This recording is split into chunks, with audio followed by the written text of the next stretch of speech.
Ha? Jay, walang lalaki ang tumatagal sa kanya ng 5 years. Paanong walang tumatagal? Hindi ko magets. Alin ang hindi mo magets? Kasi nakwento sa akin ni Yana na may ex siya. Umabot pa nga daw sila ng 5 years eh. Naniwala ka naman. Magaling talaga gumawa ng kwento yun si Yana. Tsaka nung nagpunta ako sa bahay nila, akala pa nga ng mom niya ako yung BF niya eh. Sabi pa nga, ikakasal daw sila. Ikakasal? Naalala ko na. May nagkwento kasi sa akin before, yung friend niya dati. Iba-iba daw kasi yung pinapakilala ni Yana sa parents niya. Wala atang tumatagal ng 1 buwan dun eh. Tapos, magpapalit agad. Tapos daw, dinadahilan ni Yana na nagchichit daw yung mga lalaki sa kanya. Pero di alam ng magulang niya, siya yung may problema. Hindi siya marunong makontento. Kaya nga yung mom niya, gustong ipakasal agad siya para wala nang kawala eh. Para naman hindi napapalit-palit si Yana ng lalaki. So lahat talaga ng sinabi niya hindi totoo?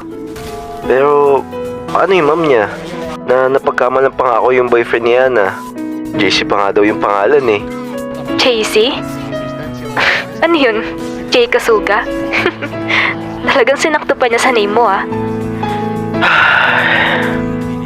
Tsaka sabi mo na pagkamalan ka ng mom niya?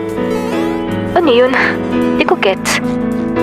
Hindi ba nila na-meet yung PF daw ni Yana? Isa pa yun. Sabi niya ayaw daw nung lalaki makipag-meet.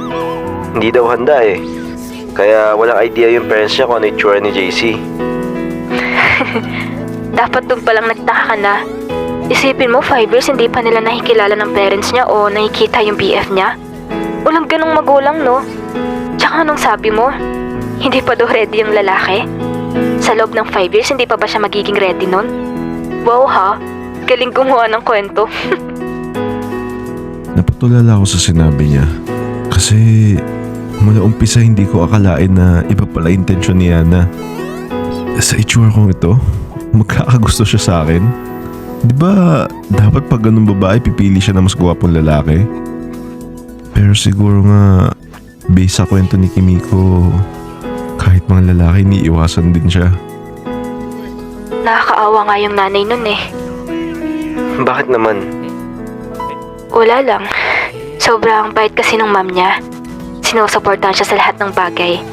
Masasabi mo talaga na best mom siya kasi may kita mo yung sakripisyo niya kay Yana. Ha? Bakit naman? Nung high school kasi kami, alam mo ba na laging nag-guidance si Yana?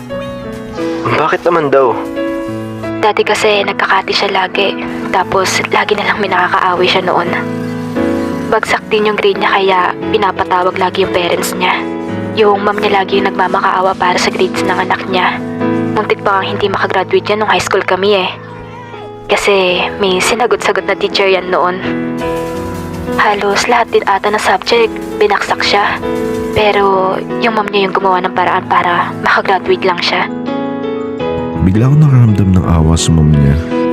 Naalala ko kasi nung nagpunta ako sa kanila, sobrang bait ng mom niya sa akin. Talagang inaasikaso niya ako nun. Alam niyo yun, parang bihira lang sila magkaroon ng bisita. Kaya siguro tuwang-tuwa yung mom niya sa akin. Napaka-supportive din niya sa kasal nilang dalawa. Wala lang. Naawa lang ako kasi wala siyang kaalam-alam na mismong anak niya niloloko siya. Meron pa ngang bali-balita na pinaglilinis yung mom niya ng buong classroom para sa grade ni Yana eh. Pero buti may nagmamabuting loob na tulungan din siya. Grabe naman pala hirap na mom niya sa kanya. Kaya nga eh, halos magkasakit na yung mom niya sa ginagawa niya. Yung dad niya kaya, tingin mo ba aware siya na ginaganon ng anak nila yung mom niya? May dad daw siya? Oo, sabi niya sundalo daw. Iniwan sila ng dad nila, Jay. Hindi rin totoo na sundalo yung dad niya. Hindi ko pa nga nakikita yung dad niya eh. Hindi kasi nagpupunta sa kanila. Siguro may bagong pamilya na. Sa totoo lang, sumasakit ulo ko sa nalalaman ko. Bakit kasi kailangan gawin yun ni Yana? Pero naisip ko lang, Kasi hindi naman siguro magiging ganun ugali ni Yana kung walang dahilan, di ba? Mabait naman yung mom ni Yana. For sure, na pinalaki siya ng maayos. So, ibig mong sabihin na may reason kung bakit siya nagkaganon? Oo. Mukhang mayroon talagang malalim na dahilan. Gusto mo bang puntahan natin sila sa bahay nila? Bakit? Bakit hindi natin siya try kausapin? Para malaman natin, di ba? Papapasukin kaya tayo sa kanila? Oo, nandun naman yung mom nun eh. Mukhang gano'n na nga lang. Bumiyahe kami ni Kimiko papuntang QC. Masaya ako kasi siya na yung kasama ko ngayon. Masaya ako kasi walang nangyaring masama sa kanya. Ang mas importante, tuloy ang kasal namin ni Kimiko. Joke. Pero seryoso, kung bibigyan man ako ng pagkakataon na pakasalan si Kimiko, gagawin ko. Uy, ngiti-ngiti mo dyan. Adik ka ba? Baliw hindi. Ikaw tong baliw. Umingiti ka mag-isa eh. Lo, umingiti ba ako? Oo kaya. Tapos parang may ini-imagine. Baliw ka na? Nakamatos ka lang na baliw ka na. Ano ba nasa isip mo? Share mo naman. Kasi naalala ko lang yung sinabi sa akin ni Yana. Tungkol saan na naman? Sasabihin ko pa ba? Parang nakakaya kasi alam ko naman yung magiging sagot niya. Huwag mo na alalahanin yun. Basta yun na yun. Isa, ano nga? Sabihin mo. May tinatago ka ba sa akin? Siguro may sekreto kayo ni Yana, no? Uy, hindi. Ano kasi, nasabi niya sa akin na sabi mo daw sa kanya pag nagising na ako, magpapakasal ka daw sa akin. Pero, siguro nagsisinungaling yun si Ana.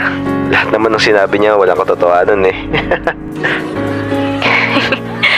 Sinabi niya pala yun sa'yo? Oo eh. Pero, hindi naman ako nag-a-assume Alam ko, hindi naman totoo. Totoo yun, Jay. Sinabi ko talaga na pag nagising ka, willing ako magpakasal sa'yo.